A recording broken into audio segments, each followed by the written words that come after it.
Ia e toe whaatalo whaatu Samoa e usi mai al whaafonga se tasi le nei o whaapoponga wa tātou tala mai Samoa. Mai le tautua le loa pei mo le nei aso lua. Lua se fulma le iwa o Novema, lua afe lua se fulma le lua. Ia tātou tala tomua.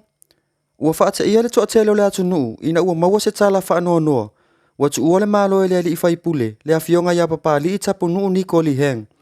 I se whaamtalanga aloa ia mai. Ua tu ina mai ai le whaamaisenga mai le tai o le vaenga whaupu mai le vaenga whaapu whai le HRPP, tui la epa lupe soli ai Dr. Sailele Maliele ngoi. I le poa na po na whaato ato e taliu mai ai, ini usila, ma whailoa i fia malona a inga, ma o se to esea ini usila, i ona tonga fitinga whaafo mai. E whaapea sa whai alava se fia papa li i masiana whanau, ma sa whaata ia i le tai au nei i lona tuu malo.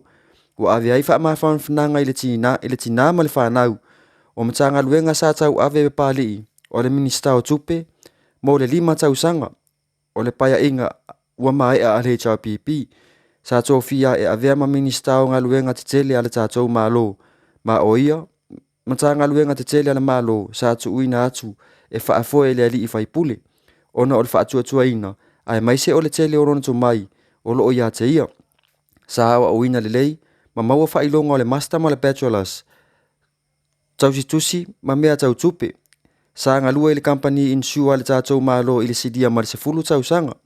E me moe manu e le fati, a e sau mala ya tiai i le tātou soifua.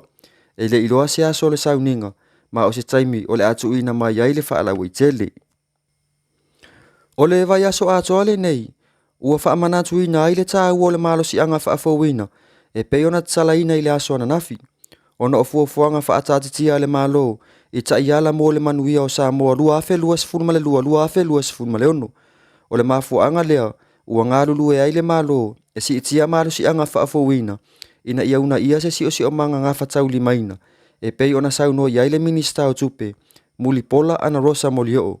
O le taimi nei, o le vaenga o malo si anga o se tasi o mana o ngā tāua i soifuanga o le tangata, pe a tātou mawhauwhau i le nei o langa, mai tu a inga wā tina e ese, e le mawhai, ona ngā yo ye au noa ma se malo si anga. O malo si anga ngā whatau li maima ma mausa li. E mō tangata uma o Samoa malona ta mau a inga. Ma e au na tātou ngā lulu e whaatasi ina ia mauti noa le manuia o Samoa. O fuafuanga whaatatitia ale malo mo wati na e tau malo si anga ngā whatau li maina. O loo whaadia manino lava i tutonu o le taiala. Mo le lumana i manuia o Samoa. Ti wha lua afe lua sifunu malitasi lua afe lua sifunu malua. Ti wha lua afe lua sifunu male lima lua afe lua sifunu male ono. Wha apea ai ma le fuafuanga alu alu mamau. Mo le vaenga ma oti o malu si anga lua afe sifunu male fitu lua afe lua sifunu male lua.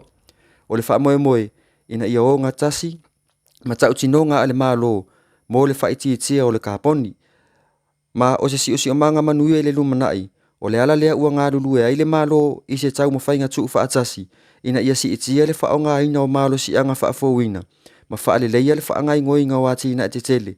Ina ia una ia se si o manga ngā whatau lima ina le lei. O le wha moe moe ngā autu o le neiva yaso. O le wha awau pea o na wha alau i lo wha amatalanga i le mamalu lau tele o le atu nuu. I le tāua o i tū ai ngā o malo si anga ese. Ma visosoani tau tū pe mo wāti ina e tau malo si anga. E au fia ai, ma malo si anga wha afowina ese. O ala tau a fianga i lona tau matulanga e le iai lea malo si anga wha afowina. Wha o ngā ina te tau, po le wha asau ina o malo si anga. Ma wha alau i loa ina o loa e i titi e le tise wha o ngā ina ai.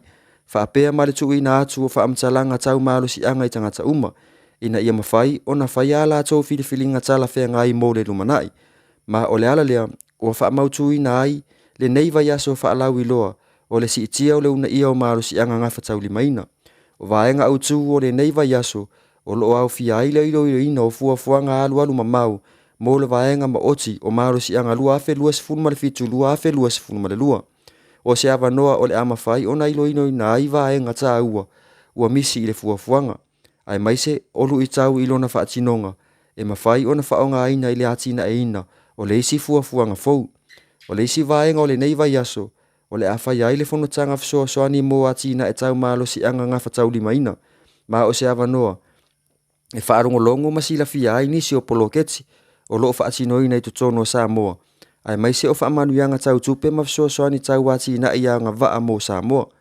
ua whaamawina ai fo'i le anganga whaafeta ia I mātou pāanga o le matanga luenga o puna oa whaale nātura ma le si o manga. Whaalo tonga suenga whaasaientisi a Samoa, matanga luenga o leo ma whaale pui, pulenga o ngā luenga tine mu ma whaalawe lave tutupu whaafua se I Samoa. Ma isi sui uma o le vaenga ma oti o marusianga mo so se itu ainga o soani.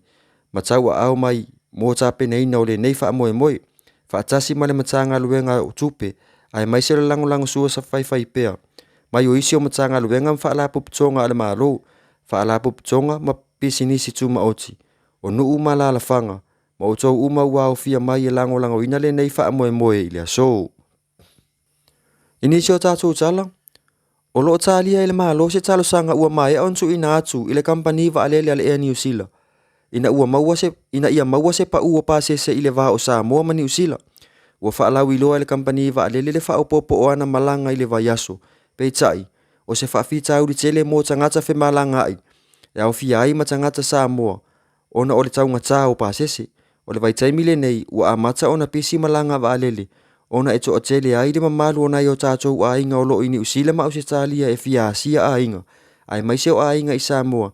E fia malanga tā whawhau I fafu. Ma o le afa afainga tā ona o le taunga tā o pasese. O le itu mauti noa I le taimile nei. Ua na o le kampani va alele a New Zealand. O loo whaaloloto I le tele o tupe maua mai malanga tu usao I le vao Samoa ma New Zealand. E au noa ma se kampani va alele o loo la ua tau va. O le va alele ala atu nuu le Samoa Airways sa to o lua ma le Air New Zealand I tau sanga ua tua nai. Peitai, ua le toa iai se va alele le taiminei. E le solo muri le au si ua mea mamafa le atu nuu. I le whailoa lea, I le lalolangi I le tale nia o Samoa o loo iai nei I le nei ta alonga. E pei ona moli mawina, e ono ni matati a fou, ua whaatu wina le au si a Samoa. E pei ona iai le tauvanga mo le itu langi le nei o loo tali malo ai New Zealand.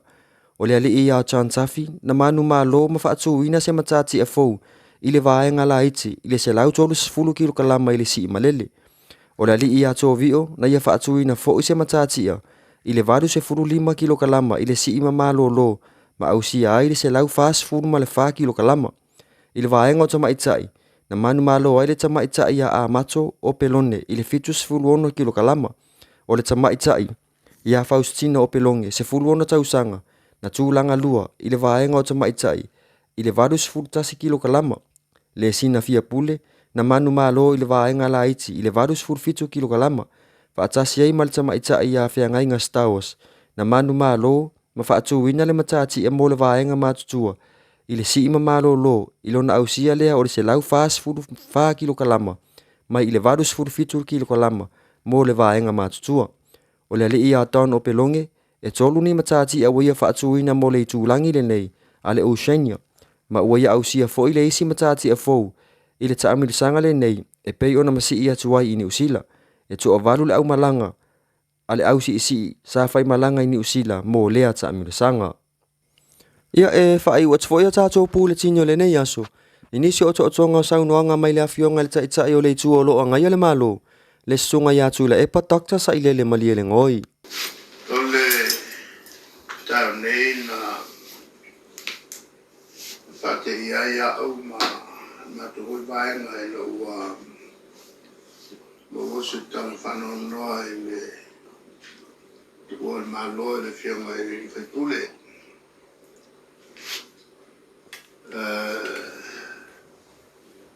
Le whionga po sunga ia mali tapunu.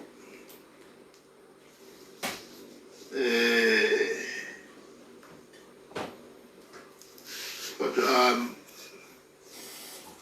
foi mai New Zealand le po tani mai ai ma felo fia ma le ainga le fretua ma le nofualo ona sato e sea I New Zealand ona toftinga fa ma o to sea na vai asu kona ya mane to ne vasu sa o fe whelo ai ma sumaya pari. Ia, mani so e whai pule, sa e o kilani. I turanga lava o sa ili fo, ini sila o isi no api whanila veo aina. O ulaia sa o marang whakatoa Fontele al council por Fonsinile ale para portanga la kapia la langi o ia tonu ave musui o le tato ele la kapia samone sa fono ai o kilani ma fa foi ai ma le talonga sa inga sepinga lo kapia te mata e sa fai ai o kilani te tonu lea su e le fusiolo langi le va e po le sepini fo le langi e le vale le au ni sila le au te mata i engelani ma malo ai ni sila sa mato velo ia la ma siamo tapuno le pule ma mo chino ai o inizilo no to stima le lavo to te mai o mai sa poi la vole la to fi por me fa na ia ma le lo le ta nei e si continua ai ua malo a o malolo e po e la sa o ye ta nei ma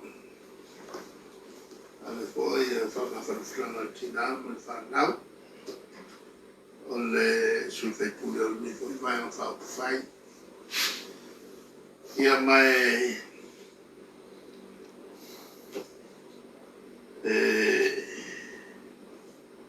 telefo e tutte sa io to ga o tanga sa io to ga